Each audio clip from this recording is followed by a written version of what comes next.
ശ്രീനിവാസൻ്റെ ചടങ്ങിൽ ധ്യാൻ ശ്രീനിവാസൻ പൊട്ടിക്കരയുന്നു. അതിൻ്റെ ദൃശ്യങ്ങളാണ് നിങ്ങൾക്കിവിടെ കാണാൻ സാധിക്കുന്നത്. നമുക്ക് ശരിക്കും പറഞ്ഞാൽ മലയാളത്തിന് ഒരു തീരാ നഷ്ടമായിപ്പോയി. നല്ലൊരു കലാകാരനെയാണ് നമുക്ക് മിസ് ചെയ്തത്. ഇനിയും എന്തുമാത്രം തിരക്കഥകളാണ് ഈ പുള്ളിക്കാരൻ എഴുതാനുള്ളത്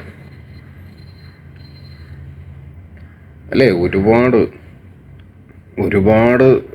നല്ല സിനിമകൾ ഒരുപാട്.